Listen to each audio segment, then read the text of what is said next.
النهارده جايه اقول لكم تجربتي مع الاير فراير بعد استخدام سنه ونص. الاير فراير بتاعتي من كنود الحجم الكبير اللي هو 5.5 لتر اكس اكس لارج. انا جايباها اللون الابيض، كان في منها الابيض وكان في منها الاسود، بس الاسود لقيته الاسود اللامع اللي هو بيبصم، فهتبقى متعبه كشكلا، وفي التنظيف بتاعها هتبقى متعبه، كل شويه تقعد تبصم فشكلها هيبقى مش حلو. تمام، فجبت اللون الابيض ولقيت الابيض بتاعها شيك وكل حاجه وتحفه. انا كنت خايفه بس انها تصفر مع الاستخدام من الحراره بتاعتها وكده، بس عايزه اقول لكم ما شاء الله زي ما انتم شايفين كده بيضه قشطه منوره، ولا بتصفر ولا بتغير لون ولا اي حاجه. وانا على طول ايدي فيها لان انا حطاها على طول على الرخامه في المطبخ، فطبيعي بتتملي دهون اول باول كده بوايبس. انا بنضفها بوايبس، اي دهون بقى اي تراب اي حاجه فتنظيفها سهل جدا. ده شكلها لطيف جدا، يعني انا كنت محتاره في الاول اجيبها ولا اجيب موديلات تانية، بس انا ارتحت لشكلها. وطبعا براند كنود تحفه تحفه تحفه. انا عندي اكتر من حاجه كنود، ان شاء الله ابقى اعمل لكم يعني ريفيو عليها، اكتر من جهاز في البيت كنود. فانا مجربه كنود ممتازه. تمام، هو ده شكلها اهو زي ما انتم شايفين، ومن ورا دي الفتحات دي بتاعت التهويه بتاعتها اللي بتطلع الهواء والحراره. تمام، طبعا اساسي اساسي اساسي واحنا بنشغلها ما نلزقهاش في الحيطه، لازم نسيب بينها وبين الحيطه مسافه علشان التهويه بتاعتها. طيب الفيشه بقى بتاعتها ثلاثيه اهي، فيشه ثلاثيه، فلازم نحطها كده في اللي هو المشترك ده. هنا البروجرام بتاعتها في 7 حاجات: البطاطس، الخضار، الجمبري، الكيك، الفراخ، اللحمه، السمك. تمام، انا عملت فيها السمك اللي هو الفيليه، بدل ما احمره كنت بحطه هنا يتشوي. عملت فيها بتنجان اللي هو البابا غنوج، البتنجانه حطيتها علشان تتشوي. تمام، بحط عليها كده نقطه زيت كده بالفرش كده وخلاص. وعملت فيها الفراخ، بشوي فيها فراخ نيه خالص، بتبلها وبحطها. انا هعملها معاكم النهارده متبله لكم بقى فرخه، اوعى من الصبح، قلت مش خساره فيكم علشان اعملها معاكم النهارده في الفيديو. تمام، وكمان هعمل معاكم بطاطس، وهعمل كمان ستريبس، هوريكم برده بتاخد وقت قد ايه، والسوا بتاعها لما الحاجه بتطلع بتبقى حلوه ولا لا. خليكم بقى معايا ونشوف حاجه مع بعض. وطبعا الفترات الجايه برده كل ما هجرب حاجه فيها هقول لكم. وجربت كمان فيها الكيك اللي هو في المج، تحفه تحفه تحفه تحفه تحفه، خطيره. وعملت فيها مره رز، هقول لكم عملت الرز ازاي. بصوا انا دلوقتي اهو شغاله معاكم، وهبدا ان انا احط فيها بطاطس وستريبس. اول حاجه كده بحب ان انا ادي بس رشه صغنططه كده اهو، بصوا رشه بسيطه بس عشان البطاطس ما تلزقش. للبطاطس بس، ستريبس فراخ اي حاجه مش بحط زيت. اهو فتحت البطاطس،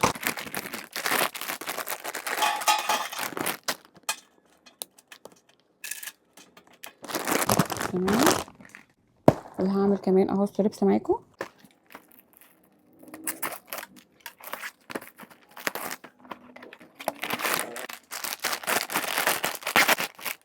بصوا اي قطعه اهي،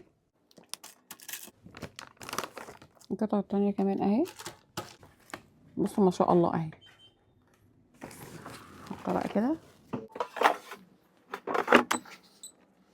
بصوا هشغلها بقى كده. هختار البروجرام بتاعها بصوا من هنا اللي هي تحت على طول الشاشه تحت الارقام. بصوا هو كده بيعدي على كل البروجرام اللي موجوده. انا هختار هنا ايه؟ البطاطس. طيب الفراخ على كام؟ البطاطس على 200، الفراخ برضو على 200، فهختار فيها اي حاجه، يا فراخ يا اما بطاطس. كده على 200 انا هخليها 15 دقيقه بالظبط. بصوا كده خلاص عدى ربع ساعه، فتعالوا نشوف بقى مع بعض السوا بتاعها عامل ازاي. تمام، بصوا اهو،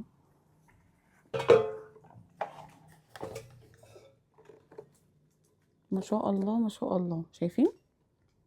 تحفه. بصوا اهي البطاطس مش لازقه خالص.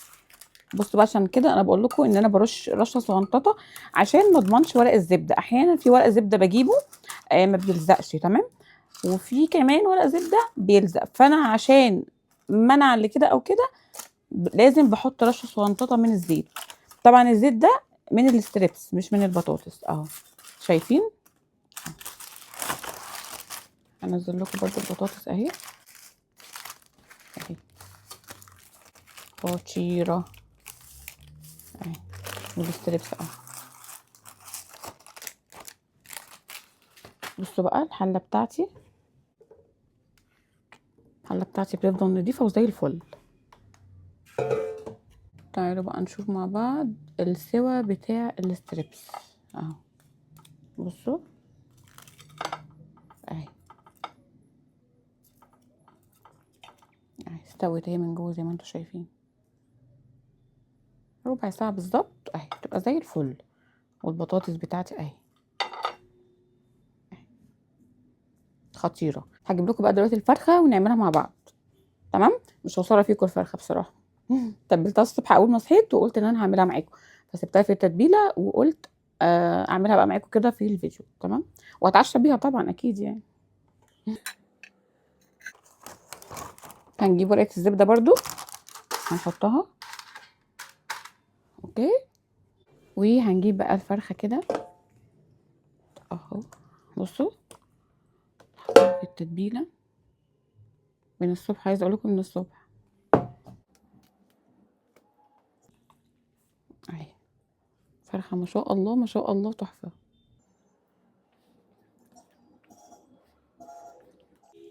بصوا بقى هبدأ ان انا احطها هنا كده في الصينية اهي كلها. شايفين؟ امسح بس ايدي وهجيلكوا على طول. الفرخة اهي بقى هبدأ ان انا احطها في الاير فراير، والحرارة بتاعتها اهي هتبقى على 200. هو مكتوب هنا اهو ان الفراخ على 200 درجة، يعني درجة حرارتها 200، وبتقعد من 20 ل 25 دقيقة. تمام؟ احنا هنا اهو نخليها على 25 دقيقة. بصوا بقى هي كده ناقص 8 دقايق. تمام؟ هنفتح عليها كده. بسم الله. واو واو واو واو، هوريكم الجمال. شايفين البهاريز بس اللي نازله منها؟ انا عايزه اقرب لكم بس عشان تشوفوها. بصوا البهاريز اللي نازله منها. بسم الله ما شاء الله. بصوا بقى دلوقتي انا هبدا ان انا اقلبها بس الناحيه التانية كده، او عادي مش عايزين تقلبوها كده كده هتكون استوت. بصوا انا بحب اقلبها بس الناحيه التانية عشان خاطر تاخد لون بس مش اكتر اهو. بصوا اهي شايفين؟ هحطها بقى الناحيه دي اخر 8 دقايق بقى عشان تاخد لون زي الوش كده اهو.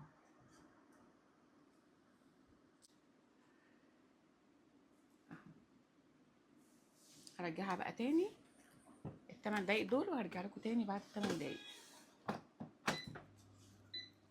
لان انا بصراحه جعت من المنظر كده. خلاص ال8 دقايق كمان خلصوا والاير فراير زمرت خلاص وفصلت. تعالوا بقى نطلع الفرخه ونشوف السوا بتاعها ونشوف اللون بتاعها، وهل فعلا المده دي بتخلي الفراخ تستوي كويس جدا ولا لا. هطلعها كده معاكم اهو. بصوا هي طالعه هنا فيها شويه بهاريز، لو عايزين تنشفوا الفرخه اكتر من كده بتزودوا كمان 5 دقايق كمان، لكن انا بحب ان انا اطلعها كده بتبقى طريه وجوسي كده، بيبقى فيها البهاريز دي بيبقى طعمها تحفه. ويا سلام بقى كمان لو حطيتوا بقى تحت الفراخ دي شويه خضار بقى بياخدوا من طعم البهاريز، بتودي الخضار في حته تانية خالص، مع شويه بقى رز ابيض او رز بشعريه، او تغمزوا بقى كده بالعيش بتبقى تحفه. تعالوا بقى كده هنا هوريكم شكلها وكده وهندوقها مع بعض. ده شكلها بقى كده من على قرب، هوريها لكم برده من على قرب اكتر. اللون ده تحفه بالنسبه لي انا، اللون ده تحفه. عايزينها لون اغمق من كده وتبقى ناشفه شويه ماسكه نفسها شويه زي ما قلت لكم بتزودوا كمان 5 دقايق مش اكتر من كده علشان ما تنشفش بقى قوي. ان الفرخه بتاعتي هنا الوزن بتاعها حلو، الصدر كمان هنا بصوا مليان لحم.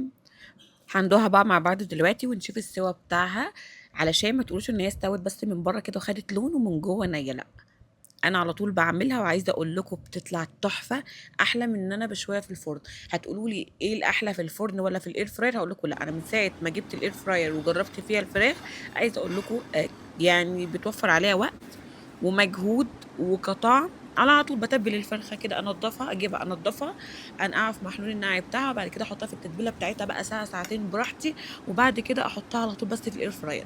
ما بفتحش الاير فراير غير قبل الميعاد بتاعها ما يخلص كده من 8 ل 10 دقايق، علشان اقلبها على الوش التاني علشان تاخد لون بس. فدي مسهله عليا، والفراخ بتطلع جوسي كده زي ما انا بحب أوي، بينزل منها البهريز. عكس الفرن، الفرن بضطر ان انا احط ورق الزبده وفويل، وفي الاخر بشيل الورق الزبده والفويل علشان تاخد لون كده من على الشوايه وكده. بس عايزه اقول لكم لا، الاير فراير بيخلي طعم الفراخ في حته تانية خالص. هنا كنت بوريكم بقى هنا اللحمه، بصوا بيضه ازاي كده من جوه مستويه. عايزه اقول لكم ان انا هنا كنت جعانه جدا، كنت بصور لكم الفيديو بالليل، كنت جعانه، كان وقت العشاء. فانا هنا بصراحه كنت بتعشى معاكم، مش كنت بوريكم السوا بس. فجربوها. التتبيله دي تحفه. بصوا حطيت انا بصلايه وطماطم وفلفل اخضر حامي وفلفل اسود وسبع بهارات وبهارات فراخ وكاري وسماق، وكمان بابريكا مدخنه وتوم باودر وبصل باودر وقرفه وعصير ليمونه، وكمان زعتر وكمان كزبره. تمام. وطبعا ملح وفلفل اسود. كل ده بضربه في الكبه. عايزه اقول لكم التتبيله دي خطيره خطيره خطيره خطيره، على طول بعمل بيها الفراخ. فزي ما انتم شايفين بقى كده قدامكم، الفراخ زي الفل من جوه مستويه جدا وطعمها تحفه.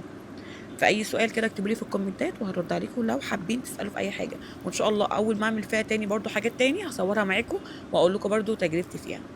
هتوحشوني جدا، وباي باي.